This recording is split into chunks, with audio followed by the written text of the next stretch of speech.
ॐ सदाशिवसमारम्भां शङ्कराचार्यमध्यमाम् अस्मदाचार्यपर्यन्तां वन्दे गुरुपरम्पराम् श्रुतिस्मृतिपुराणानाम् आलयं करुणालयं नमामि भगवत्पादं शङ्करं लोकशङ्करम् शङ्करं शङ्कराचार्यं केशवं बादरायणम् सूत्रभाष्यकृतौ वन्दे भगवन्तौ पुनः पुनः ईश्वरो गुरुरात्मेति मूर्तिभेदविभागिने व्योमवत् व्याप्तदेहाय दक्षिणामूर्तये नमः.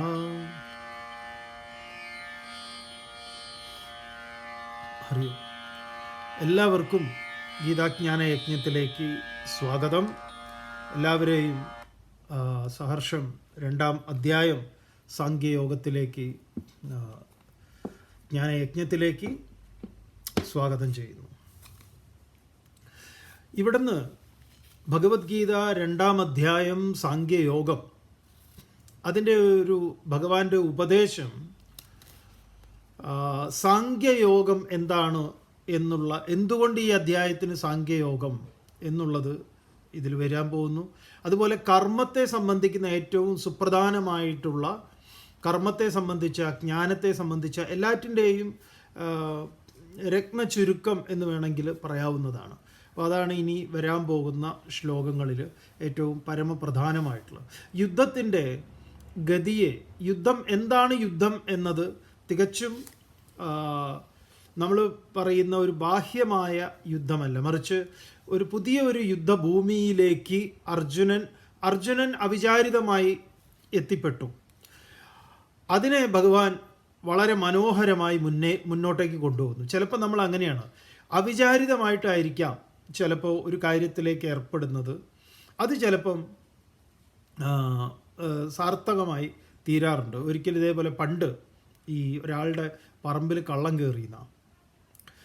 അപ്പോൾ ഇന്നൊന്നും അങ്ങനെ ആരും എന്താ പറയുക, നാളികേരം മോഷ്ടിക്കാനേ കയറി. ഇന്നൊന്നും ആരും അങ്ങനെ നാളികേരം മോഷ്ടിക്കാൻ കയറുന്ന കള്ളന്മാരൊക്കെ ഒന്ന് തെങ്ങിൻ്റെ മുകളിൽ കയറി നിങ്ങൾ വെറുതെ കൊണ്ടുപോയിക്കോളൂ എന്ന് പറഞ്ഞു കഴിഞ്ഞാൽ പോലും ഇപ്പോൾ ആളുകൾക്ക് വേണ്ട. അതാണ് ഇപ്പോഴത്തെ അവസ്ഥ. അതുകൊണ്ട് നാളികേരം മോഷ്ടിക്കുന്നവരൊന്നും ആരും ഇല്ല ഇപ്പോൾ. പണ്ടുണ്ടെങ്കിലുണ്ട്, പണ്ടതൊക്കെ ഉണ്ട്. ഇതൊരു പഴയ കഥയാണ്. അതുകൊണ്ട് ഈ ഇപ്പോൾ നിങ്ങൾ ഇങ്ങനെയൊക്കെ ഉണ്ടോ എന്ന് ചോദിച്ചു കഴിഞ്ഞാൽ ഇത് പണ്ട് നടന്നതായതുകൊണ്ട് അങ്ങനെ പറയാമല്ലോ, ഇതൊരു പഴയ കഥയാണെന്ന് പറയാം. അപ്പോൾ നാളികേരത്തിനൊക്കെ വലിയ വിലയാണ്. വില ഇപ്പോഴും ഉണ്ട്, പക്ഷേ തെങ്ങിൻ്റെ മുകളിൽ കയറാൻ ആളെ കിട്ടൂല. ഒരു തെങ്ങിൻ്റെ മുകളിൽ കയറാൻ 150 രൂപ കൊടുക്കണം. ഇവൻ ഈ 150 രൂപ കൊടുത്ത് തെങ്ങിൻ്റെ മുകളിൽ എത്തി കഴിഞ്ഞു കഴിഞ്ഞാൽ ഇടിവെട്ടിപ്പോയ തെങ്ങാണെങ്കിൽ എന്ത് ചെയ്യാനാ? അപ്പോൾ ഇത് കൃത്യമായിട്ടൊന്നും നോക്കി വയ്ക്കാൻ പറ്റില്ലല്ലോ. എന്തായാലും ഇത് പണ്ട് വലിയൊരാളുടെ വലിയ പറമ്പിൽ ഒരുപാട് എന്താ പറയുക തെങ്ങുണ്ട്. അപ്പോൾ ഇവൻ എന്ത് ചെയ്തു എന്ന് പറഞ്ഞു കഴിഞ്ഞാൽ കയറി, ഇതേപോലെ കയറി നാളികേരം വളരെ തന്ത്രപൂർവ്വം താഴെ ഇങ്ങനെ ഇട്ടു. അങ്ങനെ ഏകദേശം മൂപ്പര് അത്യാവശ്യം ഒരു 10-15 തെങ്ങിൻ്റെ മുകളിലൊക്കെ കയറി. ഏതായാലും കയറുകയല്ലേ, മെനക്കെടുകയല്ലേ, എന്തെങ്കിലും കാര്യമായിട്ടാവാം എന്ന് കരുതിയിട്ട് ഇവനൊരു 10-15 തെങ്ങിൻ്റെ മുകളിൽ കയറിയിട്ട് നാളികേരിട്ടു. അങ്ങനെ ഇവൻ ഈ നാളികേരിട്ട് അവസാനത്തെ തെങ്ങിൻ്റെ മുകളിൽ നാളികേരിട്ടപ്പോൾ എന്തോ ഒരു ശബ്ദം, ഇങ്ങനെ ഈ നാളികേരം വീഴുന്ന ശബ്ദം തന്നെ അകത്തിരുന്ന് ഈ പറമ്പിൻ്റെ യജമാനൻ കേൾക്കുന്നുണ്ടായിരുന്നു. അപ്പോൾ ഇയാൾക്കൊരു സംശയമുണ്ട്, ആരെങ്കിലും വന്നതാണോ ഇവിടെ ഇങ്ങനെ ഇത് നാളികേരം മോഷ്ടിക്കാൻ എന്തെങ്കിലും ആണോ എന്ന് കരുതി ആൾ പതുക്കെ ടോർച്ചുമായിട്ട് പുറത്തിറങ്ങുമ്പോഴാണ് ഇവൻ അവസാനത്തെ തെങ്ങിൻ്റെ മുകളിൽ നിന്ന് ഇറങ്ങുന്നത്. അപ്പോൾ ഇയാൾ തെങ്ങിൻ്റെ മുകളിൽ നിന്ന് തന്നെ കണ്ടു, ഈ പിറകുവശത്തെ കതക് തുറന്ന് ആരോ ടോർച്ചടിച്ച് വരുന്നുണ്ടല്ലോ എന്നുള്ളത്. ഇയാൾ മുകളിൽ നിന്ന് തന്നെ നല്ല സൈറ്റാണല്ലോ. അപ്പോൾ വേഗത്തിൽ ഊർന്നിറങ്ങി കഴിഞ്ഞപ്പോൾ ഇയാൾ ഓടിയാൽ ഇയാൾ പിടിക്കും. അപ്പോൾ ഇയാളാണെങ്കിൽ ഈ ഷർട്ടൊന്നും ഇടാതെ ഈ നാളികേരം ഇത് പതിവായിട്ട് ഈ ജോലി ചെയ്യുന്നതുകൊണ്ട് വളരെ മെല്ലിച്ച ഒരു ശരീരമൊക്കെയാണ്. കാഴ്ചയിൽ യോഗി വര്യനെ പോലത്തെ ഒരു ശരീരമാണ്. അപ്പോൾ ഇയാൾ എന്ത് ചെയ്തു എന്ന് പറഞ്ഞു കഴിഞ്ഞാൽ രക്ഷപ്പെടാൻ എന്താണ് വഴി? പെട്ടെന്ന് അയാൾക്ക് തോന്നി, അവിടെ കണ്ട കരിയിലയൊക്കെ കത്തിച്ചിട്ടിട്ടുണ്ടായിരുന്നു. മൂപ്പര് അതങ്ങോട്ട് കയ്യിലെടുത്തിട്ട് നന്നായിട്ട് അങ്ങോട്ട് കശക്കിയിട്ട് നെറ്റിയിൽ പുരട്ടിയിട്ട് ഒറ്റ ഇരിപ്പ് ആ തെങ്ങിൻ്റെ ചോട്ടിൽ തന്നെ അങ്ങോട്ട് ഇരുന്നു. അങ്ങനെ അങ്ങോട്ട് ഇരുന്നു. ഈ ഊർന്നിറങ്ങിയ ജഗതി ഒരു സിനിമയിൽ അപ്പുറത്തെ വീട്ടിൽ നിന്ന് ഇപ്പുറത്തേക്ക് ഓടി വന്ന് ഇരിക്കുന്നുണ്ട്. അപ്പോൾ അതേപോലെ ഇരുന്നിട്ട് പിന്നെ ആൾ പോയി കഴിഞ്ഞിട്ടാണ് ശ്വാസം വിട്ട്. അപ്പോൾ മൂപ്പര് ഇങ്ങനെ ഇരുന്ന് പതുക്കെ പ്രാണനെ എടുക്കാനും വിടാനും തുടങ്ങി സാവകാശം. അപ്പോൾ ഈ ആൾ വന്ന് നോക്കുമ്പോഴോ, ടോർച്ചടിച്ച് നോക്കുമ്പം ഇതേ ഒരു യോഗിവര്യൻ എൻ്റെ ഭൂമിയിൽ വന്നിരിക്കണം. ഇയാളുടെ ഈ തപശക്തി ഇത് കാരണം ആ തെങ്ങിൻ്റെ മുകളിൽ നിന്ന് തേങ്ങയൊക്കെ വീഴാൻ തുടങ്ങിയിട്ടുണ്ട്. അത്ഭുതം. ഇങ്ങനെയൊക്കെയാണ് നമ്മളും ഇപ്പോഴും. അതെ, അതിന് വലിയ മാറ്റമൊന്നുമില്ല. അത്ഭുതം അത്ഭുതം എന്ന് ഇയാൾക്ക് തോന്നി. എന്തായാലും ഇയാൾ അദ്ദേഹത്തിൻ്റെ ഈ മഹാത്മാവിൻ്റെ നിദ്രയ്ക്ക് അല്ലെങ്കിൽ ഈ സമാധിക്ക് ഈ ധ്യാനനിരതനായിരിക്കുന്ന ഇദ്ദേഹത്തിൻ്റെ അതിന് യാതൊരു ഭംഗവും ഉണ്ടാവണ്ട എന്ന് കരുതി രാവിലെ ആവട്ടെ നമുക്ക് ഏർപ്പാട് ചെയ്യാം എന്നൊക്കെ ഇയാൾ സ്വയം, ആരോ കൂടെ ഇറങ്ങിയ കാര്യസ്ഥൻ ആരോ ഉണ്ടായിരുന്നു, ആ കാര്യസ്ഥനോട് ഇദ്ദേഹത്തിൻ്റെ മുന്നിൽ ഇരുന്നിട്ട് തന്നെ പറയുന്നു, ഇദ്ദേഹത്തിനെ നമസ്കരിക്കുന്നു. എന്നിട്ട് അവർ എഴുന്നേറ്റ് പോകുന്നു.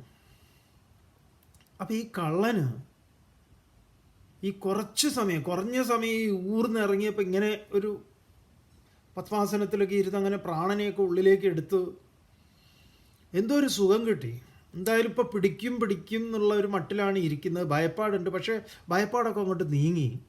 പിന്നെ ഇവർ പെട്ടെന്ന് തന്നെ പറയുകയാണ്, ഇയാളൊരു എൻ്റെ അച്ചാച്ചൻ ഒക്കെ ചെയ്ത പുണ്യം കൊണ്ടാണ് നമ്മുടെ ഈ മണ്ണിൽ ഇങ്ങനെ ഒരു യോഗിവര്യന് വന്നിരിക്കാൻ തോന്നിയത് എന്നൊക്കെ പറഞ്ഞു. അപ്പോൾ ഇതൊക്കെ കേട്ടപ്പം ആൾക്ക് തോന്നി, എന്തുകൊണ്ട് എനിക്കൊരു യോഗി ആയിക്കൂടാ എന്നാണ്. അങ്ങനെ ആശാൻ പിന്നീട് എന്താ പറയുക, മൂക്കില്ല രാജ്യത്ത് മുറിമൂക്കൻ രാജാവായി എന്ന് വിവേകാനന്ദ സ്വാമികൾ ഒരു കഥ പറയാറുണ്ട്. അതേപോലെ ആശാൻ ആ വഴിയെ യാത്ര ചെയ്തു എന്നാണ്. അപ്പോൾ അവിചാരിതമായിട്ട് സംഭവിക്കുന്ന ഒന്നാണ് അത്. ചിലപ്പോൾ അതൊരു ശ്മശാന വൈരാഗ്യം എന്നൊക്കെ പറയും. അത് ചിലപ്പോൾ ശ്മശാനത്തിൽ ആരുടെയെങ്കിലുമൊക്കെ മരണാനന്തര ചടങ്ങിൽ ശ്മശാനത്തിൽ പോയി കഴിഞ്ഞാൽ ചിലപ്പോൾ അവിടെ വെച്ച് ചില തോന്നലുണ്ടാവും, ജീവിതം എത്ര നിരർത്ഥകമാണ്. ഇതാ കണ്ടില്ലേ എൻ്റെ സുഹൃത്ത്, ആരായിരുന്നു ഇദ്ദേഹം, നാടിനെ വിറപ്പിച്ച, അല്ലെങ്കിൽ എല്ലാവർക്കും ബഹുമാനിതനായ, അങ്ങനെയായിരുന്നു ഇങ്ങനെയായിരുന്നു എന്നൊക്കെ പറഞ്ഞു. ഇപ്പോൾ അതാ കണ്ടോ, ചിതയ്ക്ക് അഗ്നിക്ക് ഇരയായി തീരാൻ പോകുന്നു. അപ്പോൾ എന്താണ് ജീവിതം എന്നൊക്കെ തൽക്കാലം ശ്മശാനത്തിൽ വെച്ചൊരു വിരക്തി ഉണ്ടാവും. അതിന് ശ്മശാന വൈരാഗ്യം എന്ന് പറയും. അപ്പോൾ ഇവിടെ അർജുനൻ ഇങ്ങനെ ഒരു സന്ദേഹം ഉണ്ടായി. ബാഹ്യമായ യുദ്ധത്തിന് ഞാനില്ല എന്നുള്ള മട്ടില വന്ന് ചേർന്നപ്പോൾ ഈ ഒരു യുദ്ധത്തെക്കുറിച്ച് ഭഗവാൻ പറഞ്ഞു, എതിർച്ചയാച്ച ഉപപന്നം സ്വർഗദ്വാരം അപാവൃതം സുഖിന ക്ഷത്രിയ പാർത്ത ലഭന്തേ യുദ്ധം ഈദൃശം യുദ്ധം. ഇത് സാധാരണ ക്ഷത്രിയന്മാർക്ക് കിട്ടുന്നതല്ല. ക്ഷത്രിയന്മാർക്ക് യുദ്ധം കിട്ടും, പക്ഷേ ഈ യുദ്ധം, അധ്യാത്മയുദ്ധം, ഇത് അസുലഭമായിട്ടുള്ള ഒന്നാണ്. ഇത്ര വരെയാണ് നമ്മൾ പറഞ്ഞു നിർത്തിയത്. കഴിഞ്ഞ ദിവസം നമ്മുടെ കമൻ്റായിട്ട് ഒരു ആൾ പറഞ്ഞിരുന്നു, സ്വാമി ശ്ലോകത്തിൻ്റെ സംഖ്യ പറയണം, എന്നാൽ ഞങ്ങൾക്ക് നോക്കിയിരിക്കാൻ പറ്റുമായിരുന്നു എന്നുള്ളൂ. തീർച്ചയായിട്ടും അത് നമ്മൾ പറയാൻ വിട്ടുപോയതിൽ ക്ഷമിക്കണം. 37-ാമത്തെ ശ്ലോകം, 2-ാം അധ്യായം സാംഖ്യയോഗത്തിൽ 37-ാമത്തെ ശ്ലോകമാണ് നമ്മൾ ഇതുവരെ ചർച്ച ചെയ്തു വെച്ചത്. 38 സുഖദുഃഖേ സമേ കൃത്വാ ലാഭാലാഭൗ ജയാജയൗ തദോ യുദ്ധായ യുജ്യസ്വ നൈവം പാപമവാപ്സ്യസി. സുഖദുഃഖേ സമേ കൃത്വാ ലാഭാലാഭൗ ജയാജയൗ തദോ യുദ്ധായ യുജ്യസ്വ ന ഏവം പാപം അവാപ്സ്യസി. അർജുന, സുഖം ദുഃഖം, ലാഭം അലാഭം നഷ്ടം, ജയം പരാജയം, ഇതിനെയെല്ലാം തന്നെ സമമായി കണ്ട് ഇതിനെ കാണുക. ഇതാണ് ഇങ്ങനെ. നമ്മളിതിനെ അടയാളപ്പെടുത്തുന്നില്ല. എന്നെ സംബന്ധിച്ച് ഇത് ലാഭമാണോ നഷ്ടമാണോ, ഇത് ദുഃഖമാണോ സുഖമാണോ എന്നുള്ളത്. അതുകൊണ്ട് ഇതിനെ കാണുക എന്ന പ്രക്രിയയിൽ ഏർപ്പെട്ടിട്ട് നീ എന്തു വേണം? കൃത്വ, അങ്ങനെ ചെയ്തിട്ട് തഥ അനന്തരം യുദ്ധായ, യുദ്ധത്തിനായിക്കൊണ്ട് നീ യുജ്യസ്വ, നീ എന്താണ്? ആ യുദ്ധത്തിന് നീ ഉൾപ്പെടണം, അതിലേക്ക് ചേരണം. അങ്ങനെയാണ് എങ്കിൽ ഏവം പാപം ന അവാപ്സ്യസി, നിന്നെ പാപം നിനക്ക് ഏൽക്കില്ല. ഇവിടെ ഒരു ചോദ്യമുള്ളത്, യുദ്ധം അനിവാര്യമാണ്. ആർക്ക്? എല്ലാവർക്കും അല്ലല്ലോ. ഇപ്പോൾ യുദ്ധം, ഇപ്പോൾ അർജുനനെ സംബന്ധിച്ച് അർജുനൻ ഒരു പോരാളിയാണ് എന്ന വേറൊരു ഒരു അർജുനൻ്റെ ഒരു അഡ്രസ്സുണ്ട് ക്ഷത്രിയൻ എന്നുള്ള നിലയിൽ. ഇതേപോലെ നമ്മൾ ഓരോരുത്തരും ഏത് മണ്ഡലങ്ങളിൽ വ്യാപരിക്കുന്നു എന്നുള്ളത് വളരെ പ്രധാനപ്പെട്ട ഒന്നാണ്. ഇത് കേൾക്കുന്ന ഒരാൾ മിലിറ്ററിയിലാണ് അദ്ദേഹം ജോലി ചെയ്യുന്നത്, യോദ്ധാവാണ് അദ്ദേഹം. സ്വാഭാവികമായിട്ടും അദ്ദേഹത്തിൻ്റെ ഉത്തരവാദിത്വം രാജ്യത്തിൻ്റെ സുരക്ഷ, അതിർത്തി കാക്കുക, അത്തരം കാര്യങ്ങളാണ്. അപ്പോൾ നമ്മുടെ അകത്തേക്ക് വന്നു കഴിഞ്ഞാൽ എന്താ പറയുക, CRPF ഉണ്ട്, അതുപോലെ പോലീസ് ഉണ്ട്, അതുമായിട്ട് ബന്ധപ്പെട്ട സൈന്യ സംവിധാനങ്ങളൊക്കെ നമുക്കുണ്ട്. ഇവരൊക്കെ എപ്പോഴും ക്രമസമാധാന പാലനത്തെ പരിരക്ഷിക്കുന്നവരാണ്. അവർക്ക് ചിലപ്പോൾ ഇത്തരം കാര്യങ്ങൾ ചെയ്യേണ്ടി വരും. മിലിറ്ററിയുടെ കാര്യത്തിലേക്ക് വരുമ്പോൾ അത് കുറച്ചുകൂടെ ആളെ കൊല്ലേണ്ടി വരുന്ന ഒരവസ്ഥ ഉണ്ടാവുന്ന മറ്റുള്ള ആളുകളെ. അപ്പോൾ അവിടെ ഒരാൾ യോദ്ധാവ്, കാരണം ഭഗവത്ഗീത എല്ലാവർക്കും കേവലം ഒരു മിലിറ്ററിക്കാരന് മാത്രമുള്ളതാണോ എന്ന് ചോദിച്ചാൽ അല്ല. അപ്പോൾ യുദ്ധത്തിൻ്റെ തലങ്ങൾ വ്യക്തി ഏത് മണ്ഡലത്തിൽ വ്യാപരിക്കുന്നു എന്നതിന് അനുസരിച്ച് യുദ്ധത്തിൻ്റെ ആ ബാറ്റിൽ ഫീൽഡ് മാറിക്കൊണ്ടിരിക്കും. ഒരു മിലിറ്ററിക്കാരനെ സംബന്ധിച്ച് ഇതൊരു റിയൽ ബാറ്റിൽ ഫീൽഡാണ്. അപ്പോൾ അവരെന്താണ് കൈക്കൊള്ളേണ്ടത്? അവിടെ അദ്ദേഹത്തെ സംബന്ധിച്ച് ഇങ്ങനെയൊരു മനോഗതമല്ല എങ്കിൽ അവിടേക്ക് പ്രത്യേകിച്ച് ശത്രു എന്നുള്ള തീവ്രമായ ഒരു സങ്കല്പമുണ്ട്. അതുകൊണ്ട് ശത്രുവിനെ വകവരുത്തുക എന്നുള്ളത് ഉണ്ട്. കാരണം ഇവരെ ട്രെയിൻ ചെയ്തതേ അങ്ങനെയാണ്. അപ്പോൾ ഇന്നെന്ന ശത്രുക്കളൊക്കെ ഉണ്ട്, ഇന്നെന്ന ആളുകൾ ഒക്കെ ശത്രുക്കളാണ് എന്നുള്ളത് അവരെങ്ങനെ കണക്കാക്കി വെച്ചിട്ടുണ്ട്. അല്ലെങ്കിൽ അത്തരത്തിലുള്ള ആക്ടിവിറ്റികളൊക്കെ ആ അയൽ രാജ്യങ്ങളിൽ നിന്ന് ഉണ്ടാകുമ്പോൾ അതിനെ ചെറുത്ത് തോൽപ്പിക്കേണ്ടത് ഇവരിൽ നിക്ഷിപ്തമായ ഒരു ഉത്തരവാദിത്വം കൂടി ആയതുകൊണ്ട് മറ്റൊന്നും നോക്കേണ്ടതില്ല. അപ്പോൾ അതല്ല ഒരു സാധാരണക്കാരനെ സംബന്ധിച്ച്. അതുകൊണ്ട് ഗീത എങ്ങനെയാണ് സർവർക്കും അതൊരു സാർവലൗകികമാകുന്നത് എന്ന് ചോദിച്ചാൽ, യുദ്ധം പല വിധത്തിലാണ്. ഒരു കുട്ടി യുദ്ധം ചെയ്യുന്നത് അവനോട് തന്നെ യുദ്ധം ചെയ്യേണ്ടുന്ന ഘട്ടങ്ങളുണ്ട്. അപ്പോൾ ആ നിലയിലാണ് നമ്മളിവിടെ സംസാരിക്കുന്നത്. അതിൻ്റെ തലത്തിലേക്കാണ് ഭഗവാനും അങ്ങനെ ഒരു യുദ്ധഭൂമിയെ ഒരുക്കിയിട്ടാണ് ഈ കാര്യം പറയുന്നത്. അതുകൊണ്ട് നീ എന്തു വേണം? ഏവം പാപം ന അവാപ്സ്യസി, ഇങ്ങനെയാണ് എങ്കിൽ നിന്നെ പാപം ബാധിക്കുന്നതല്ല. പാപം എന്ന് പറഞ്ഞു കഴിഞ്ഞാൽ തെറ്റിദ്ധാരണ. അപ്പോൾ പറഞ്ഞു വരുന്നത്, ഈ ഒരാൾ യുദ്ധത്തിൽ നിന്ന്, ഒരു സൈനികനെ സംബന്ധിച്ച് സൈനികൻ യുദ്ധത്തിൽ നിന്ന് ഒഴിഞ്ഞു മാറിയത് കൊണ്ട് അവിടെ എന്തുണ്ടാവുന്നില്ല? സമാധാനം പുനഃസ്ഥാപിക്കപ്പെടുന്നില്ല. അപ്പോൾ സമാധാനത്തെ പുനഃസ്ഥാപിക്കുന്നതിന് ചിലപ്പോൾ എന്തു വേണ്ടി വരും? യുദ്ധം അനിവാര്യമായിട്ട് വേണ്ടി വരും.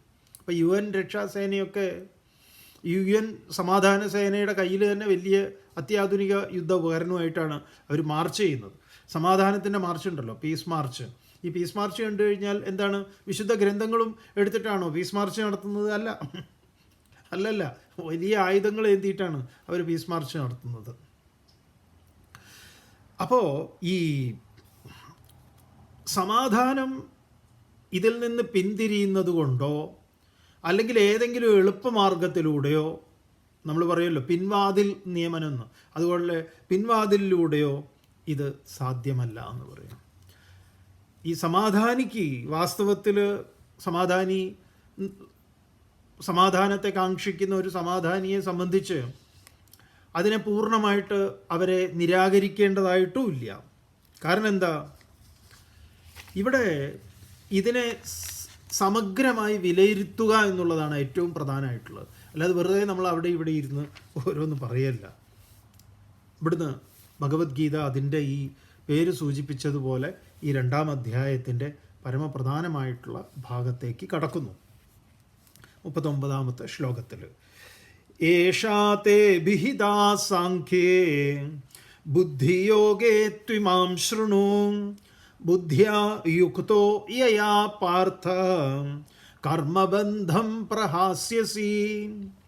ഹേ പാർത്ഥ, കഴിഞ്ഞ ക്ലാസ്സുകളിൽ സൂചിപ്പിച്ചതാണ്, കുന്തിയുടെ പുത്രൻ എന്ന രീതിയിൽ അർജുനനെ കൃത്യമായി അഭിസംബോധന ചെയ്യുന്നത്. കുന്തിക്ക് പ്രത്യേക ഉദ്ദേശ ലക്ഷ്യത്തോടു കൂടിയാണ് നിന്നെ ജനിപ്പിച്ചത് തന്നെ. അതുകൊണ്ട് നീയും, അപ്പോൾ ഈ വിളികളിലൊക്കെ അതിൻ്റേതായിട്ടുള്ള ഓരോരോ താല്പര്യങ്ങളുണ്ട് എന്ന് പറയാം. അപ്പോൾ ഹേ പാർത്ഥ, അല്ലയോ അർജുന, തേ അഭിഹിത ഏഷാ ബുദ്ധി സാഖ്യേ, നിനക്ക് ഞാൻ തൊട്ട് മുമ്പ് പറയപ്പെട്ടിട്ടുള്ളതൊക്കെ അഭിഹിതം എന്ന് പറഞ്ഞാൽ ഉപദേശിക്കപ്പെട്ടിട്ടുള്ളതൊക്കെ എന്തൊക്കെയാണോ, ഏഷാ ബുദ്ധി, ഈ ബുദ്ധി പറഞ്ഞു തന്നിട്ടുള്ള ബുദ്ധി, സാഖ്യേ, സാഖ്യമാകുന്നു, സാഖ്യത്തിൻ്റേതാണ്. സാഖ്യം എന്ന് പറഞ്ഞു കഴിഞ്ഞാൽ സമ്യക് ഖ്യായതേ ആത്മാ ഇതി സാഖ്യം. സമ്യക് ഖ്യായതേ ആത്മാ ഇതി എന്ന് പറഞ്ഞാൽ നല്ല പോലെ ആത്മാവിനെ ബോധിപ്പിക്കുന്നതേതോ അതാണ് സാഖ്യം എന്ന് പറയാം. ആ സാഖ്യത്തെയാണ് നമ്മളിവിടെ, ആരാണ് സാഖ്യത്തിൻ്റെ ആള് എന്ന് പറഞ്ഞു കഴിഞ്ഞാൽ കർദമ പ്രജാപതിക്ക് ദേവഹൂതിയിൽ ജനിച്ച പുത്രനാണ് കപിലൻ. ആ കപിലൻ്റെ ദർശനമാണ് സാഖ്യ ദർശനം. അപ്പോൾ നമുക്ക് ഷഡ് ദർശനങ്ങളുണ്ട്, 6 ദർശനങ്ങളുണ്ട് വളരെ പരമപ്രധാനമായിട്ട്. ഈ 6 ദർശനങ്ങളും 6 ആചാര്യന്മാരാൽ പ്രസിദ്ധമായിട്ട് തീർന്നിരിക്കുന്നതാണ്. അതിൽ സാഖ്യം കപിലൻ തന്നെ. ശ്രീമദ് ഭാഗവതത്തിൽ കപില മഹർഷി ദേവഹൂതിക്ക്, സ്വന്തം അമ്മയ്ക്ക് ഉപദേശിക്കുന്നുണ്ട് കപിലോപദേശം. വളരെ ഗംഭീരമാണ്. അതിലൊക്കെ വളരെ മനോഹരമായിട്ട് വിസ്തരിച്ച് പറയും. ഇവിടെയും നമുക്ക് സാഖ്യം എന്താണ്, സാഖ്യത്തിൻ്റെ വഴി എന്താണ് എന്ന് നമുക്ക് മനസ്സിലാക്കാം. എണ്ണി ചിട്ടപ്പെടുത്തി പറയുന്നത്, നന്നായിട്ട് ബോധിപ്പിക്കുന്നത്. ആ നിലയിൽ സാഖ്യദർശനത്തെ വേദാന്തം അല്ലേ എന്ന് ചോദിച്ചാൽ വേദാന്തം തന്നെയാണ്. വലിയ വ്യത്യാസങ്ങളോ കാര്യങ്ങളോ ഒന്നും ഉള്ളതല്ല, വേദാന്തത്തിന് വിരുദ്ധമല്ല. അങ്ങനെയൊക്കെ ചിലരൊക്കെ ഓരോന്ന് പറയും. സാഖ്യം എന്ന് പറഞ്ഞാൽ നിരീശ്വരമാണ്, അതാണ് ഇതാണെന്നൊക്കെ പറഞ്ഞിട്ട്. അത് അവർക്ക് സാഖ്യവും അറിയില്ല, നിരീശ്വരവും അറിയില്ല. അതാണ് അതിൻ്റെ ഒരു തമാശ എന്ന് പറയുന്നത്. അപ്പോൾ സാഖ്യം, ഷഡ്ദർശനങ്ങളിൽ സാഖ്യം. പിന്നെ യോഗം എന്ന് പറയും. യോഗം നമുക്കറിയാം, പതഞ്ജലി മഹർഷിയുടെ യോഗശാസ്ത്രം, സാഖ്യവും യോഗവും. പിന്നെയുള്ളത് ന്യായശാസ്ത്രമാണ്. ന്യായം ഗൗതമൻ്റേതാണ്. അപ്പോൾ സാഖ്യം, യോഗം, ന്യായം. പിന്നെ വൈശേഷികം കണാദൻ്റെ, ഋഷി കണാദൻ്റെയാണ് വൈശേഷികം. കണാദൻ്റെ അല്ലെങ്കിൽ കണാദൻ അവതരിപ്പിച്ചിട്ടുള്ളതാണ്. കണാദൻ, ഇതൊക്കെ ഇവരാണോ അവതരിപ്പിച്ചതെന്ന് വെച്ചാൽ ഇതൊക്കെ വേദനിഹിതമാണ്. പക്ഷേ ഇവരൊക്കെ അതിൽ സ്പെഷ്യലൈസ് ചെയ്തിട്ടുള്ള ആളുകളാണ്. അവരതിനെ വളരെ അടുക്കും ചിട്ടയുമായിട്ട് അതിൽ ഫോക്കസ്ഡ് ആയിട്ട്, ചിലർക്ക് ചിലതിനോടാണല്ലോ താല്പര്യം ഉണ്ടാവുക, അവർ പിന്നെ അതിൻ്റെ വക്താക്കളായിട്ട് മാറുന്നതാണ്. അപ്പോൾ കപിലൻ്റെ സാഖ്യവും പതഞ്ജലിയുടെ യോഗവും ഗൗതമൻ്റെ ന്യായവും കണാദൻ്റെ വൈശേഷികവും, ഗൗതമൻ്റെ ന്യായശാസ്ത്രം, അതുപോലെ കണാദൻ്റെ വൈശേഷികം. പിന്നെ പൂർവമീമാംസ എന്ന് പറയും. പൂർവമീമാംസ ജൈമിനി എന്ന് പറഞ്ഞു കഴിഞ്ഞാൽ ജൈമിനി മഹർഷി, ജൈമിനി, സുമന്തു ഒക്കെ വ്യാസരുടെ ശിഷ്യന്മാരാണ്. ആദ്യത്തെ ശിഷ്യ പരമ്പരയിൽ വരുന്നതാണ് ജൈമിനിയൊക്കെ. അപ്പോൾ ജൈമിനി പൂർവമീമാംസയുടെ ആളാണ്. എന്നാൽ സാക്ഷാൽ ഗുരു വ്യാസരോ ഉത്തരമീമാംസ. ഇതാണ് 6 ഷഡ്ദർശനങ്ങൾ എന്ന് പറയുന്നത്. സാഖ്യം, യോഗം, ന്യായം, വൈശേഷികം, പൂർവമീമാംസ, ഉത്തരമീമാംസ. ഇവർ യഥാക്രമത്തിൽ കപിലൻ, പതഞ്ജലി, ഗൗതമൻ, കണാദൻ, ജൈമിനി, വ്യാസൻ. ഇത്രയും പേരെയാണ് നമ്മൾ ഈ ഷഡ്ദർശനങ്ങളുടെ ഉപജ്ഞാതാക്കളായിട്ട്, അല്ലെങ്കിൽ അതിൽ പ്രധാനപ്പെട്ടവരായിട്ട് അറിയുന്നത്. അപ്പോൾ കപിലൻ്റെ സാങ്ക്യദർശനത്തെക്കുറിച്ച് ഭഗവാൻ ഇവിടെ പറയാണ്, ഞാൻ നിനക്ക് ഉപദേശിക്കപ്പെട്ടത് ഈ സാങ്ക്യമാണ്. അതുകൊണ്ടാണ് ഈ അധ്യായത്തിന് സാങ്ക്യയോഗം എന്നുള്ള പേര് വരുന്നത്. അടുത്ത അധ്യായം കർമ്മയോഗമാണ്. അതിമനോഹരമായിട്ടുള്ള അധ്യായം.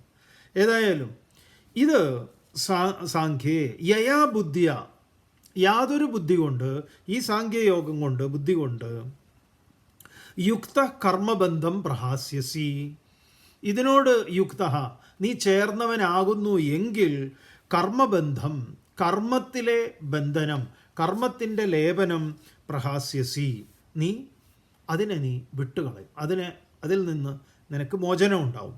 അതുകൊണ്ട് യോഗേ ഇമാം തു ശൃണു, ഇനി അതിൻ്റെ യോഗമാകട്ടെ നീ എന്നിൽ നിന്ന് കേട്ടാലും.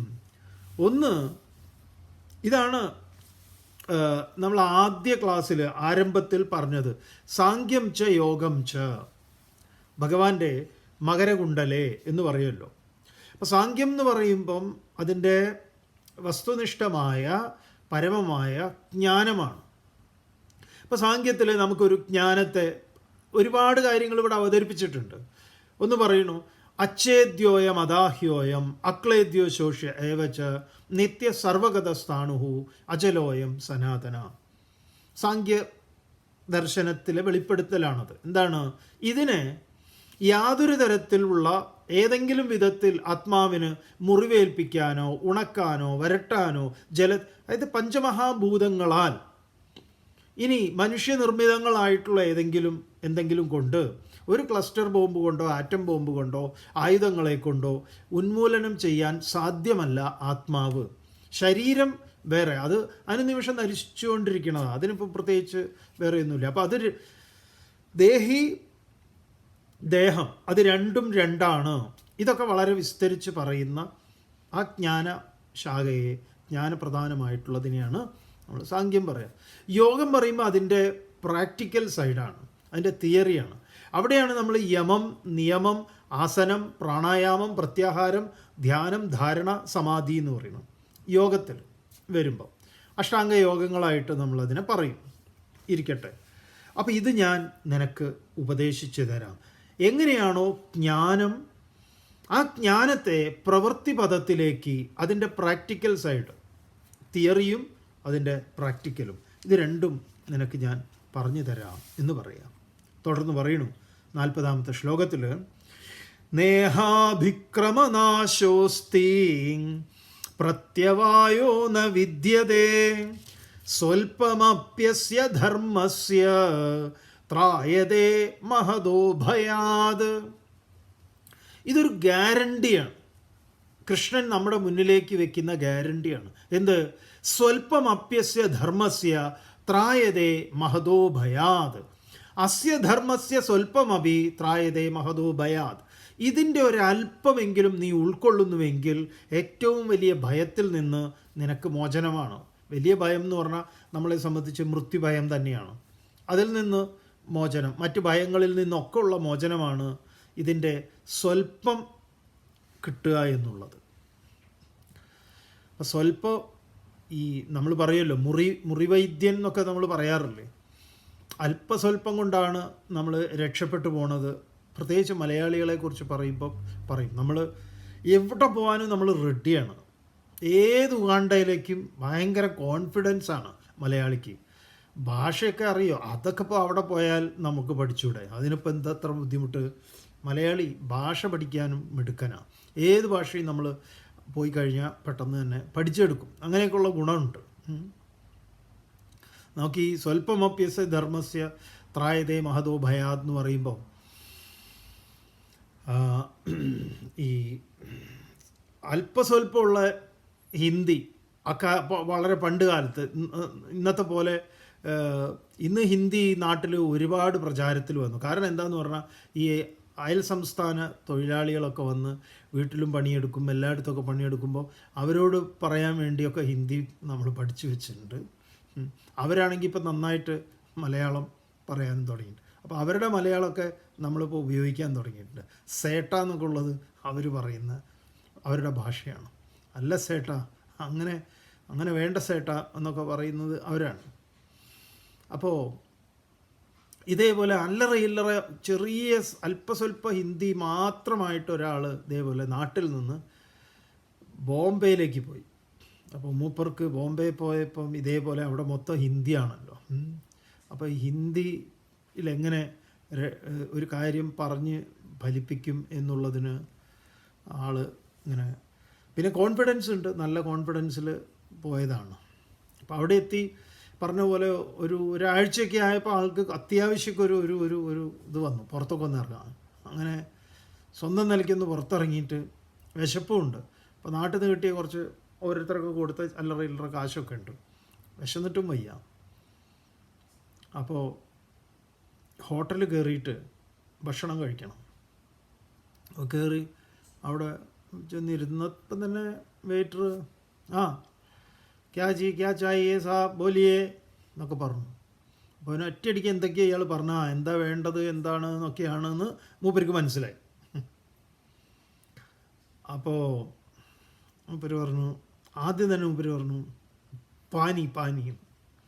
പാനി വെള്ളത്തിന് പാനിയാണെന്ന് അറിയാം, അതൊക്കെ പഠിച്ചു വെച്ചിട്ടുണ്ട്. ചെറിയ 5ാം ക്ലാസ്സിൽ 6ാം ക്ലാസ്സിൽ ഹിന്ദി ടീച്ചറൊക്കെ പറഞ്ഞ് പാനിയൊക്കെ പഠിച്ചിട്ടുണ്ട്, ചെറിയ ചെറിയ കാര്യങ്ങളൊക്കെ പഠിച്ചിട്ടുണ്ട്. പാനി ഓക്കെ, പാനി കൊണ്ട് കൊടുത്തു, വെള്ളം കൊടുത്തു. അരേ പാനി ഇതർ സാബ്കോ പാനി ഇതേതോ എന്ന് ഇയാൾ വിളിച്ചു പറഞ്ഞപ്പോഴേക്കും ഒരു പയ്യൻ വേഗം വെള്ളം കൊണ്ടുകൊടുത്തു. ബോലിയേ സാബ് അവർ ക്യാ സിർഫ് പാനി. അപ്പോഴേക്കും ഇയാൾക്ക് എന്താ പറയുക, വെറും വെള്ളം മാത്രം മതിയോ, വേറൊന്നും വേണ്ടേ? അപ്പോൾ ഇങ്ങനെ ആലോചിക്കുക. അപ്പം മൂപ്പരുടെ ഉദ്ദേശം എന്താണെന്ന് പറഞ്ഞാൽ ഒരു ചിക്കൻ കറി കൂട്ടിയിട്ട് പൊറോട്ടയും ചിക്കനുമാണ്, ചപ്പാത്തി പൊറോട്ട ഇതാണ്. അപ്പോൾ മൂപ്പരിങ്ങനെ ഷേപ്പ് കാണിച്ചു, ഇങ്ങനെ ചപ്പാത്തിയൊക്കെ പറഞ്ഞു, ചപ്പാത്തി അപ്പോൾ അത് വേഗം മനസ്സിലായി. അവർക്കാ പറഞ്ഞു. മൂപ്പരിങ്ങനെ ആലോചിക്കുകയാണ്, അണ്ട. അപ്പോൾ അണ്ട ചായ നെയ്യൊക്കെ പഠിച്ചിട്ടുണ്ട്. അണ്ട ക മാത കറി എന്ന്, അണ്ടാക്ക മാത കറി, കോഴിമുട്ടയുടെ അമ്മയുടെ കറിയാണ് വേണ്ടത് എന്ന് പറഞ്ഞാൽ കോഴിക്കറിയാണ് വേണ്ടത്.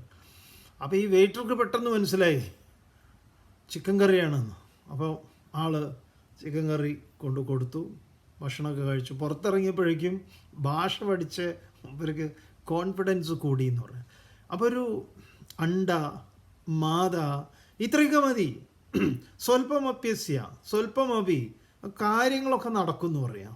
അപ്പോൾ അതുപോലെ ഇവിടെ ഈ ധർമ്മത്തിൻ്റെ ഭഗവാൻ നമ്മളോട് പറയുന്നു, സ്വല്പമപി ത്രായതേ മഹതോ ഭയാത്, വലിയ ഭയത്തിൽ നിന്ന് നമ്മളെ മോചിപ്പിക്കുന്നതാണ്.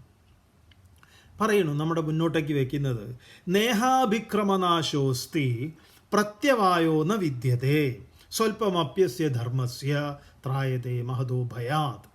കർമ്മത്തിന് 2 ദോഷങ്ങളുണ്ട്. ആദ്യം അതിനെക്കുറിച്ചാണ് ഭഗവാൻ ആദ്യം പറയുന്നത്. എന്താണ്? ഇവിടെ അഭിക്രമനാശ ന അസ്തി. ആദ്യത്തെ ദോഷമാണ് അഭിക്രമനാശം. എന്താണ് ഈ അഭിക്രമനാശം? അഭിക്രമനാശം വരുന്നത് കൃഷിയാദേഹേ, കൃഷി മുതലായിട്ടുള്ളതിലുണ്ടാകുന്നതാണ് അഭിക്രമനാശം. അതായത് നിങ്ങൾ വിത്ത് വിതച്ചു കഴിഞ്ഞാൽ ആ വിത്ത് മുളയ്ക്കും. ആ വിത്ത് വിതച്ചു, വെറുതെ വേനൽക്കാലത്ത് വിത്ത് വിതച്ചത് മാത്രമേ ഉള്ളൂ, വേറെ ഇതിന് വെള്ളമൊന്നും നനച്ചില്ല, പിന്നെ മുളയ്ക്കില്ലല്ലോ. അപ്പോൾ വിത്ത് വിതച്ചു കഴിഞ്ഞാൽ വെള്ളം വേണം, നന വേണം. നന കഴിഞ്ഞാലോ ആ വിത്തുകളെ പറിച്ച് നടണം, പിന്നെ അതിൽ വളം നൽകണം, കളകൾ മാറ്റണം. ചുരുക്കി പറഞ്ഞാൽ തുടർ കർമ്മങ്ങൾ അതിനാവശ്യമാണ്. അങ്ങനെ തുടർ കർമ്മങ്ങൾ, അനുബന്ധമായ കർമ്മങ്ങൾ ചെയ്തിട്ടില്ല എങ്കിൽ എന്തുണ്ടാവും? അഭിക്രമനാശമുണ്ടാകും.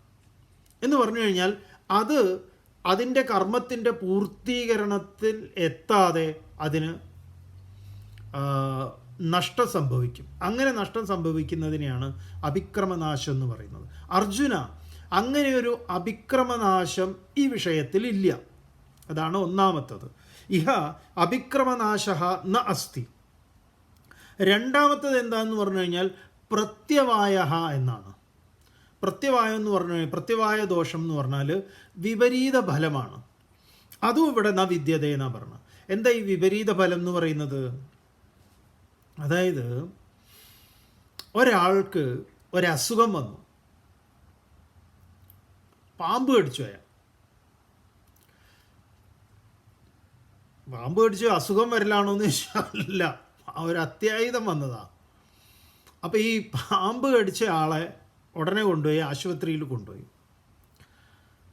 അപ്പോൾ ആശുപത്രിയിൽ കൊണ്ടുപോയിട്ട് അയാളെ, അപ്പോൾ സർക്കാർ ആശുപത്രിയിലാണ്. അപ്പോൾ അവിടെ നോക്കുമ്പോൾ ബെഡൊന്നുമില്ല. അപ്പോൾ ഒരു പനി പിടിച്ച ഒരുത്തനാണ് ബെഡിൻ്റെ മുകളിൽ കിടക്കുന്നത്. ആ പോയവരൻ എന്താ ചെയ്തതെന്ന് പറഞ്ഞാൽ പനി പിടിച്ചവനെ അങ്ങനെ തന്നെ പൊക്കിയെടുത്ത് താഴെ വെച്ചു. താഴെ ആളുകൾ കിടക്കുന്നുണ്ട്, ബെഡില്ലാത്തവരൊക്കെ ഉണ്ട് അവിടെ, താഴെ പേഷ്യൻസ് ഉണ്ട്. അപ്പോൾ ഈ പാമ്പ് കടിക്കാരൻ അത്യാവശ്യക്കാരനായതുകൊണ്ട് ഇവനെ പിടിച്ച് എന്താ പറയുക, ബെഡിലും കിടത്തി. അപ്പോൾ ഈ പനി പിടിച്ച ഈ പാമ്പ് കടിച്ചവന് കൊടുക്കേണ്ടുന്ന ഇഞ്ചക്ഷൻ ആൻറ്റി പോയ്സൺ ആണല്ലോ, ആൻറ്റിവെനം ആണല്ലോ. അത് പനി പിടിച്ചവന് കൊടുത്താൽ എങ്ങനെ ഉണ്ടാവും? അവിടെ മരുന്ന് മാറുക എന്ന് പറയുന്നത് ഈ പറഞ്ഞ എന്താണ്, പ്രത്യവായ ദോഷമാണ്, വിപരീത ഫലം എന്ന് പറയാം. പണ്ടൊരിക്കലും ഒരാളെ ഇതുപോലെ തന്നെ പാമ്പ് കടിച്ചിട്ട് അയാൾ ആശുപത്രിയിൽ വന്നു. അപ്പോൾ അയാളോട് ചോദിച്ചു, പാമ്പ് കടിച്ചോ എന്ന് ചോദിച്ചു. അത് തോണി പോകുമ്പോൾ എന്തുവാണ്? അപ്പോൾ അയാൾ പറഞ്ഞു ആമാന്ന്. അപ്പോൾ കേട്ടവൻ കരുതി ആമയാണ് കടിച്ചത്, കുഴപ്പമില്ല പോയിക്കോളാം പറഞ്ഞു. അപ്പോൾ അതെ, അതും പ്രത്യവായമാണ്, അതും വിപരീത ഫലം ഉണ്ടാക്കുന്ന. ഇങ്ങനെ തുടർച്ചയായി ചെയ്യേണ്ടുന്ന അനുബന്ധമായ എപ്പോഴും ശ്രദ്ധ വേണ്ടുന്ന കാര്യങ്ങൾ, നമ്മൾ ഓരോ കാര്യങ്ങൾ തുടങ്ങി കഴിഞ്ഞാൽ അതിന് ഇത് നിങ്ങൾ കണ്ടിന്യൂ ചെയ്യുമെങ്കിൽ മാത്രമേ ഇത് തുടങ്ങിയിട്ട് കാര്യമുള്ളൂ. നമുക്ക് ഡോക്ടർമാർ ഈ ആൻറ്റിബയോട്ടിക് തരുമ്പം പറയും ഇതൊരാഴ്ച കഴിക്കണം, പനി മാറി എന്നുള്ളതുകൊണ്ട് നിങ്ങൾ നിർത്തരുത്, ആ കോഴ്സ് കംപ്ലീറ്റ് ചെയ്യണം എന്ന് പറയും, അല്ലെങ്കിൽ അതിന് കാര്യമില്ല എന്നൊക്കെ പറയും. അപ്പോൾ അതൊക്കെ എന്താണ്, തുടർ പരിപാടികളാണ്. ഈ പ്രത്യവായം എന്ന് പറഞ്ഞാൽ നേരെ വിപരീതമായിട്ട് വരും.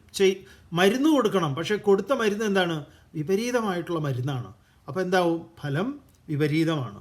ഇത് രണ്ടും സംഭവിക്കില്ല എന്ന് പറയാം.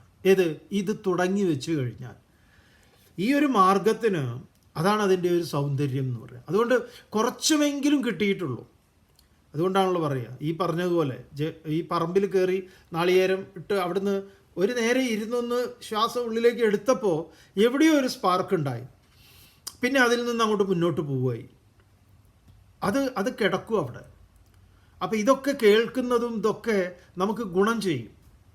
മനസ്സ് ഒരു സമയത്ത് നമ്മളെ എന്താ പറയുക, സജ്ജമാക്കും. അതിനെ ഫേസ് ചെയ്യാൻ നമുക്കൊരു ധൈര്യം കിട്ടും. അതുകൊണ്ട് ഇതിൽ അർജുന ഈ രണ്ട് ദോഷങ്ങൾ, അഭിക്രമനാശവും പ്രത്യവായവും സംഭവിക്കുന്നതല്ല. അതുകൊണ്ട് അസ്യ ധർമ്മസ്യ സ്വൽപ്പമപി, അങ്ങനെയുള്ള ഈ ധർമ്മത്തിൻ്റെ ഒരല്പമാണെങ്കിലും ത്രായതേ മഹതോ ഭയാത്, നിന്നെ ഈ ഭയത്തിൽ നിന്ന് ത്രാണനം ചെയ്യിക്കും എന്ന് പറയാം. തുടർന്ന് 41-ാമത്തെ ശ്ലോകത്തിൽ ഭഗവാൻ പറയണു, വ്യവസായാത്മികാ ബുദ്ധി ഏകേഹ കുരു നന്ദന ബഹുശാഖാഹ്യനന്ദാശ്ച ബുദ്ധയോ വ്യവസായിനാം. വ്യവസായാത്മികാ ബുദ്ധി, വ്യവസായാത്മിക ബുദ്ധി നമ്മൾ കേൾക്കുമ്പോൾ ഒറ്റയടിക്ക് ട്രാൻസ്ലേറ്റ് ചെയ്തിട്ട് നമുക്ക് തോന്നും വ്യവസായാത്മിക ബുദ്ധി. വ്യവസായം എന്ന് പറഞ്ഞാൽ ബിസിനസ്. അപ്പോൾ ഒരു ബിസിനസ് മൈൻഡ്. വ്യവസായാത്മിക ബുദ്ധി, വ്യവസായാത്മിക ബുദ്ധി എന്ന് പറഞ്ഞാൽ ബിസിനസ് മൈൻഡ് എന്നല്ല. വ്യവസായം എന്ന് പറഞ്ഞാൽ ഇവിടുത്തെ വ്യാപാരം എന്ന് പറയുന്നതല്ല. വ്യവസായാത്മിക എന്ന് പറഞ്ഞു കഴിഞ്ഞാൽ നിശ്ചയമായിട്ടുള്ള, നിശ്ചയിച്ചുറപ്പിച്ച എന്നാണ്. അവ്യവസായിനാം എന്നും അതേപോലെ ഇവിടെ വരും. അവ്യവസായിന എന്ന് പറഞ്ഞാൽ നിശ്ചയമില്ലാത്ത, അല്ലാതെ ബിസിനസ് മൈൻഡ് അല്ല. ബിസിനസ്സിൽ ഒരിക്കലും ഒരാൾ ഇതുമായിട്ട് ബന്ധപ്പെട്ട് തന്നെ ഈ വ്യവസായാത്മിക ബുദ്ധി ഉണ്ട് എന്ന് പറയാം. അച്ഛൻ മകനോട് പറയും, മോനെ നിന്നെ ഞാൻ ഈ നമ്മുടെ ബിസിനസ്സൊക്കെ നിന്നെ ഏൽപ്പിക്കുക, നിന്നെ ഞാൻ ഇതിൻ്റെ മാനേജിങ് ഡയറക്ടറാക്കുക, ചെയർമാനാക്കുക. CMD ആണ് ഇനി മുതൽ നീ. ചെയർമാനും മാനേജിങ് ഡയറക്ടറുമാണ്. അപ്പോൾ എനിക്ക് നിന്നോട് ഈ ബിസിനസ്സിലെ നമ്മുടെ ബിസിനസ്സിൻ്റെ തന്ത്രം എന്ന് പറഞ്ഞാൽ 2 കാര്യങ്ങളാണ്. അത് നീ ശ്രദ്ധിക്കണം.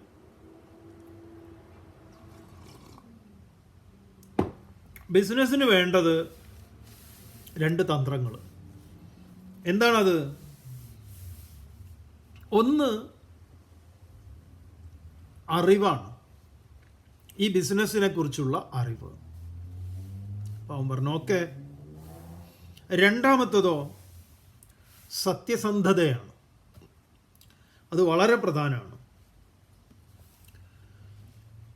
ഓക്കെ, പറയൂ അച്ഛാ, എന്താണ് സത്യസന്ധത, എന്താണ് അറിവ്?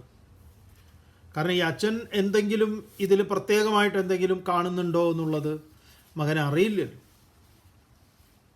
അപ്പോൾ സത്യസന്ധതയും അറിവും, ഇതാണ് ബിസിനസ്സിൽ വേണ്ട ഏറ്റവും പരമപ്രധാനമായിട്ടുള്ള കാര്യം. ക്ലിയർ? പറയൂ, സത്യസന്ധത എന്താണെന്ന്. നീ ഒരു വാക്ക് നമ്മുടെ കസ്റ്റമറിന് കൊടുത്തിട്ടുണ്ടെങ്കിൽ അത് എന്ത് വന്നാലും, അതിൻ്റെ മുകളിൽ എന്ത് വന്നാലും നീ അത് പാലിക്കാൻ ബാധ്യസ്ഥനാണ്. വാ അവൻ അത്ഭുതപ്പെട്ടു. ഒരു വാക്ക് നീ കസ്റ്റമർക്ക് കൊടുത്തിട്ടുണ്ടെങ്കിൽ അത് തല പോയാലും എന്ത് നഷ്ടം വന്നാലും അത് പാലിക്കാൻ നീ ബാധ്യസ്ഥനാണ്, അത് പാലിക്കണം. ഇതാണ് ബിസിനസ്സിനെ സംബന്ധിക്കുന്ന സത്യസന്ധത. ഓക്കെ. രണ്ടാമത്തേത് എന്താണ്? അറിവാണ്. അതെന്താണ്? അത് ഏറ്റവും പ്രധാനമാണ് മോനെ. നീ ഇങ്ങനെ ഒരു വാക്ക് നമ്മുടെ ഒരു ഇടപാടുകാർക്കും കൊടുക്കരുത്. ഇതാണ് അറിവ്.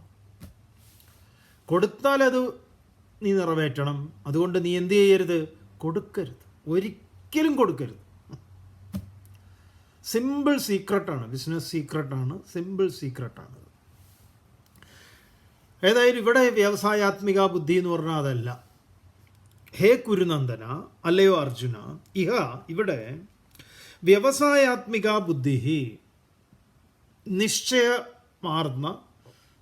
നിശ്ചയരൂപമാർന്ന ബുദ്ധി, ഏകാഹി, അതൊന്നേ ഉള്ളൂ.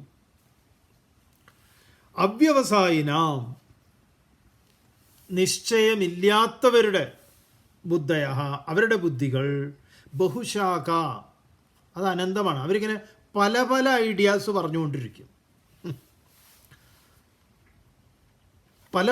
അപ്പം ചിലരോടൊക്കെ നമ്മൾ പറയില്ലേ, നീ ഏതെങ്കിലും ഒന്നിൽ ഉറച്ചു നിൽക്കും മോനെ, ഒന്നിൽ ഉറപ്പിക്കുക.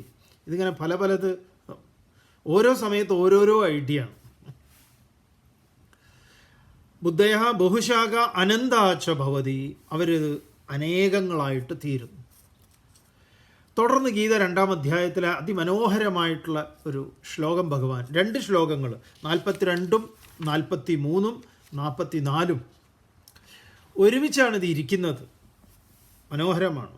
യാമിമാം പുഷ്പിതാം വാചം പ്രവദന്ത്യ വിപശ്ചിതഃ വേദവാദരതഃ പാർത്ഥ നാന്യദസ്തീതി വാദിനഃ കാമാത്മാനസ്വർഗപരാം ജന്മകർമ്മഫലപ്രദാം ക്രിയാവിശേഷബഹുലാം ഭോഗൈശ്വര്യഗതിം പ്രതി ഭോഗൈശ്വര്യപ്രസക്താനാം തയാപഹൃതചേതസാം വ്യവസായാത്മികാ ബുദ്ധിഃ സമാധൗ ന വിധീയതേ.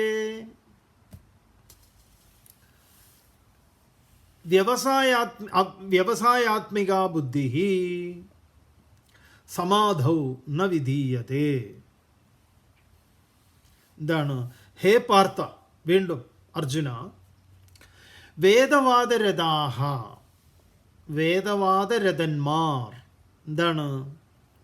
വേദവാദം എന്ന് പറഞ്ഞാൽ വേദത്തിലെ അർത്ഥവാദത്തിൽ തൽപരരായിട്ടുള്ള, അതിപ്പം നമ്മുടെ നാട്ടിൽ കുറച്ച് കൂടുതലായിട്ടിരിക്കുക. ഇവർ പറയും വേദമാണ് നിങ്ങൾ പഠിക്കേണ്ടത്, വേദമാണ് അതാണ് ഇതാണ് എന്നൊക്കെ കേൾക്കുമ്പോൾ നിങ്ങൾ വിചാരിക്കും ഇതെന്തോ വലിയ സംഭവമാണ്. എന്നിട്ട് 2 സൂക്തം ചൊല്ലിപ്പിച്ച് നിങ്ങളെ ഒരു മുണ്ടൊക്കെ കൊടുത്തിരുത്തി നിങ്ങൾ യജമാനാണ് മറ്റേതാണ് മറിച്ചതാണെന്ന് പറഞ്ഞ് നിങ്ങളെ 2 പേരൊക്കെ ഇട്ട് നിങ്ങൾക്ക് ദീക്ഷ എന്നൊക്കെ പറഞ്ഞ് തന്ന് ബാക്കിയുള്ളവരൊക്കെ തെറിയും പറഞ്ഞ്, ഇതൊക്കെ പണ്ട് ഗീതയിൽ തന്നെ ഭഗവാൻ പറഞ്ഞിട്ടുണ്ട്. ഇങ്ങനത്തെ കുറച്ച് പൊട്ടന്മാർ ഉണ്ട് എന്നുള്ളത്. അവരെന്താണെന്നറിയോ? വേദവാദരഥ പാർത്ത, വേദത്തിൻ്റെ അർത്ഥവാദത്തിൽ തൽപരരായിട്ടുള്ള ഈ വിദ്വാൻമാർ അന്യത് ന അസ്തി ഇതി വാദിന. അക്ഷരം പ്രതി ഈ ചില ആളുകളുടെ ഇത്തരം ഇതൊക്കെ കേൾക്കുമ്പോൾ നമുക്ക് ഗീതയിലെ ഈ ശ്ലോകമാണ് ഓർമ്മ വരിക. എന്ത് കൃത്യമായിട്ടാണ് പറഞ്ഞിരിക്കുന്നത് എന്ന്. അവരെന്താ പറയാന്നറിയോ? അന്യത് ന അസ്തി ഇതി, വേറെ ഒന്നും ഇല്ല എന്ന് പറയാം. നിങ്ങൾ ഇതിനെ അങ്ങോട്ട് ഫോളോ ചെയ്താൽ മതി എന്ന് പറഞ്ഞ് കുറേ ആളുകൾ ഈ ട്രാപ്പിൽ വീണിട്ടുണ്ട്. കാരണം അവർക്ക് അറിയില്ല. അവരെ സംബന്ധിച്ച് ഇതാണ് അവർ കരുതുന്നതാണ് വേദം എന്നുള്ളതാണ്. ഉപനിഷത്തെ വേദമല്ല എന്നൊക്കെ പറഞ്ഞു നടക്കുന്ന കുറേ വിദ്വാന്മാരുണ്ട്.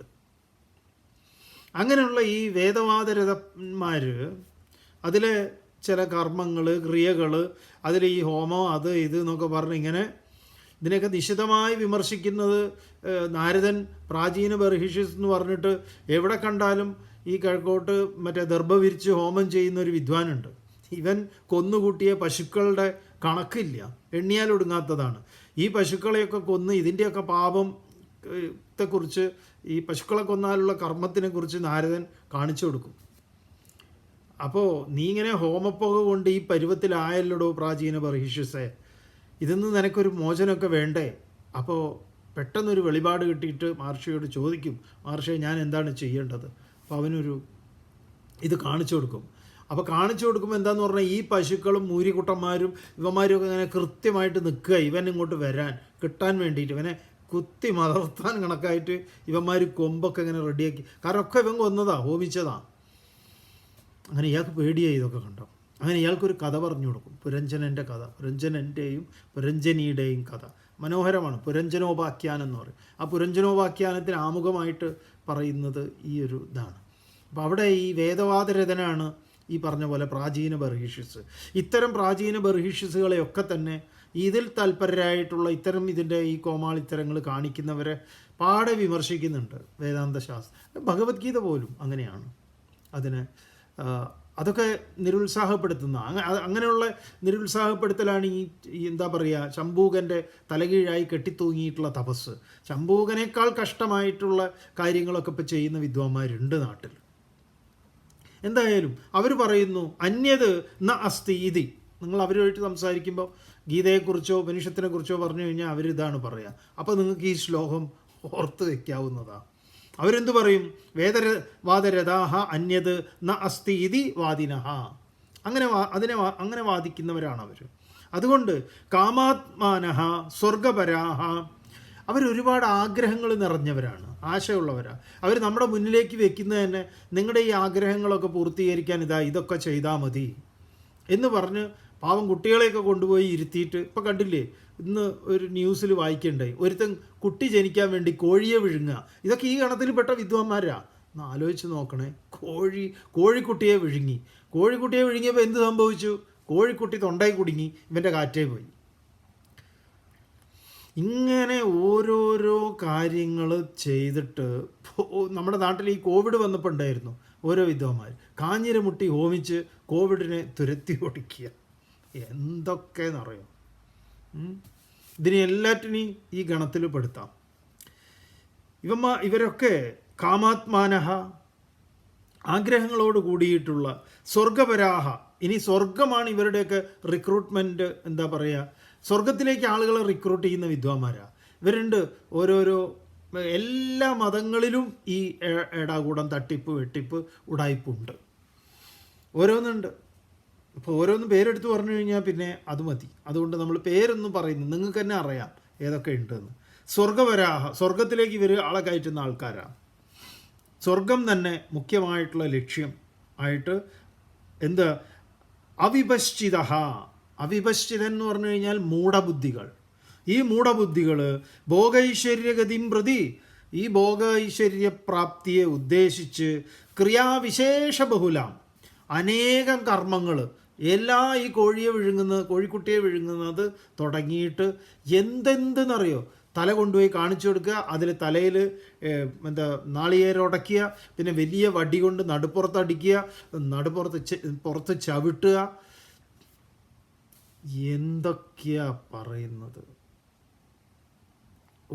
ഓരോരുത്തർ കാണിച്ച് നടക്കുന്ന ഓരോന്ന് കണ്ടു കഴിഞ്ഞാൽ എല്ലാം അവാച്യവാദാൻ, പറയാൻ കൊള്ളാവുന്നതല്ല പലതും. ഇതെല്ലാറ്റിനെയും കൂടെ മൊത്തത്തിൽ എടുത്തിട്ടാണ് ഭഗവാൻ ഇവിടെ ഇങ്ങനെ പറഞ്ഞിട്ടുള്ളത്. ചിലതൊക്കെ നമുക്കിത് വയ്ക്കുമ്പോൾ ഓർമ്മ വരിക, നിങ്ങളോട് പറയണോ പറയണ്ടേന്ന്, പറയാൻ കൊള്ളാവുന്നതല്ലാത്തതുകൊണ്ട് പറയുന്നില്ല. ഇവരൊക്കെ തന്നെ ക്രിയാവിശേഷ ബഹുലാം ജന്മകർമ്മ ഫലപ്രദാം, ഇങ്ങനെ ജന്മമാകുന്ന കർമ്മത്തിന് ആ സാർത്ഥകമായ ഒരു ജന്മത്തെ തന്നെ കെടുത്തിക്കളയുന്ന വിധത്തിലുള്ള യാം ഇമാം പുഷ്പിതാം വാചം, നല്ല ഫ്ലവറിങ് വേർഡ്സ്, പൂക്കൾക്ക് തുല്യമായ വാക്ക്. എന്താന്ന് പറഞ്ഞാൽ ഫലമില്ല, കായല്ല, പൂവേ ഉള്ളൂ. അങ്ങനെ പുഷ്പിതാം വാചം പ്രവദന്തി, കേൾക്കുമ്പോൾ നമുക്ക് തോന്നും ആ തരക്കേടില്ലല്ലോ എന്ന്. അങ്ങനെ പുഷ്പിതാം വാചം വദന്തി, അത് പറഞ്ഞുകൊണ്ട് തയാ അപഹൃത ചേതസാം, അങ്ങനെ നമ്മുടെ അപഹരിക്കപ്പെട്ട മനസ്സോട് കൂടിയിട്ട് ഭോഗൈശ്വര്യ പ്രസക്താനാം, ഈ ഭോഗ ഐശ്വര്യങ്ങളെ അതിലൊക്കെ തൽപരരായിട്ടുള്ള, അത് കിട്ടും ഇത് കിട്ടും, നിങ്ങൾക്കൊരു വീട് വയ്ക്കാൻ പറ്റും, വിവാഹം നടക്കും, കുട്ടികളുണ്ടാവും, എന്തൊക്കെയാണോ നമുക്ക് നമ്മുടെ ആഗ്രഹങ്ങളെ പൂർത്തീകരിക്കാൻ വേണ്ടിയിട്ട് ഇങ്ങനത്തെ ഓരോ ഏടാകൂടങ്ങൾ. പിന്നെ അത് ചരടായിട്ടും മേലസ്സായിട്ടും ഹോമമായിട്ടും, പിന്നെ ഓരോ പല വിധത്തിലുള്ള ഗർഭസ്ഥ ശിശുവിനെ കൊല്ലുക, എന്തൊക്കെ നമ്മുടെ നാട്ടിലൊക്കെ തന്നെ ഓരോന്നൊക്കെ കണ്ടുവല്ലോ ഈ അടുത്ത കാലത്ത്. കുരുതി, ഇതെല്ലാം ഈ ഗണത്തിൽ പെട്ടിട്ടുള്ളതാണ്. ഇതെല്ലാം തന്നെ ഇവരെന്താണ്, അപഹൃത ചേതസാം, നമ്മുടെ ചേതസ്സിനെ അപഹരിക്കുന്നവരാ. അങ്ങനെ നമ്മുടെ മനോബുദ്ധിയെ അപഹരിച്ച് എന്തുണ്ടാക്കുന്നു, അതിൽ നമ്മളുടെ താല്പര്യം മൂത്ത് എല്ലാം കിടപ്പാടൊക്കെ വിറ്റ് നമ്മളെല്ലാ വേണ്ടാധീനവും ചെയ്യും. നിങ്ങൾക്ക് ദോഷമായിട്ട് നിൽക്കുന്നത് നിങ്ങളുടെ കുട്ടിയാണ് എന്ന് പറഞ്ഞാൽ അതിനെ കൊല്ലാൻ തയ്യാറാവുക. എന്തൊക്കെ! എന്നിട്ടോ ഇവർക്ക് സമാധൗ, അന്ധകരണത്തിൽ വ്യവസായാത്മിക ബുദ്ധി ന വിധീയതേ, നിശ്ചയരൂപമായ ബുദ്ധി അവരെ സംബന്ധിച്ച് അവർക്ക് അത് സംഭാവ്യമല്ല. ഇങ്ങനെ ആലസ്യം. അപ്പം ഇത് ഇങ്ങനെയുള്ള ചില ആളുകളുണ്ട്, ഇങ്ങനെയുള്ളതൊക്കെ ഇങ്ങനെ വന്നു കൂടിയിട്ടുണ്ടല്ലോ. ഒരിക്കൽ ഒരാൾക്ക് ഇയാൾ ഇതേപോലെയാണ് ഇപ്പോൾ നമ്മുടെ ഈ ടി വിയിലും അതിലുമൊക്കെ ഇൻ്റർനെറ്റിലും അതിലും ഈ ഇതിലൊക്കെ ഫേസ്ബുക്കിലും ഇതിലൊക്കെ തുറന്നു കഴിഞ്ഞാൽ ഇങ്ങനെ ഓരോ പരസ്യങ്ങളൊക്കെ വരുവേ. പല ഇത്തരം അന്ധവിശ്വാസങ്ങളുടെ പല പരസ്യങ്ങളും ഉണ്ട്. അങ്ങനത്തെയൊക്കെ ഓരോന്ന് മേടിക്കുക, അതിൽ പോവുക, ഇവിടെ പോവുക, ഇങ്ങനെ ഇപ്പോൾ പോകുന്ന ഒരു മനുഷ്യൻ. എന്നിട്ട് അവസാനം ഇയാൾക്ക് തന്നെ എന്തൊക്കെയോ ആയി. അങ്ങനെ ഇയാളെ ഒരു കൗൺസിലർ എടുത്തുകൊണ്ട്, ഒരു വിദ്വാൻ്റെ കഥ പറയുക. അപ്പോൾ കൗൺസിലർ എടുത്തു കൊണ്ടുപോയപ്പോൾ ഇയാൾ ഇതിൻ്റെ കൂട്ടത്തിൽ അനേക വിശ്വാസങ്ങളും ഉണ്ട്. ഭാര്യയാണെങ്കിലും അവർ വളരെ മിടുക്കിയാണ്. അപ്പോൾ അവരുടെ ഒരു സ്റ്റേറ്റ്മെൻ്റ് ഉണ്ട്, അത് പറയാനാണ് ഇത് പറയുന്നത്. അപ്പോൾ ഈ കൗൺസിലർ ഇദ്ദേഹത്തിനോട് പറഞ്ഞു, ഈ നിങ്ങളുടെ ഈ ഒരു മനസ്സിൻ്റെ അവസ്ഥ എന്ന് പറഞ്ഞു കഴിഞ്ഞാൽ അത് ആലസ്യമാർന്ന ഒരു മനസ്സാണ്. ആലസ്യത്തിൽ നിന്നാണ് ഇതൊക്കെ നിങ്ങൾക്ക് ഉണ്ടാവുന്നത്. ഈ ആലസ്യമാർന്ന മനസ്സ് സാത്താൻ്റെ കളിക്കളമാണ് എന്ന് പറഞ്ഞു. അപ്പം ഇത് കേട്ടപ്പോൾ ഇദ്ദേഹത്തിൻ്റെ ഭാര്യ പറയണേ, സാറേ, ഇദ്ദേഹത്തിൻ്റെ ആ മനസ്സുണ്ടല്ലോ അതൊരു അമ്യൂസ്മെൻറ്റ് പാർക്കാണ്. ഓം പൂർണ്ണമദഃ പൂർണ്ണമിദം പൂർണ്ണാത് പൂർണ്ണമുദച്യത്തെ പൂർണ്ണസ്യ പൂർണ്ണമാദായ പൂർണ്ണമേവാവശിഷ്യത്തെ. ഓം ശാന്തി ശാന്തി ശാന്തി. ഹരി ഓം. ശ്രീ ഗുരുഭ്യോ നമഃ. ഹരി.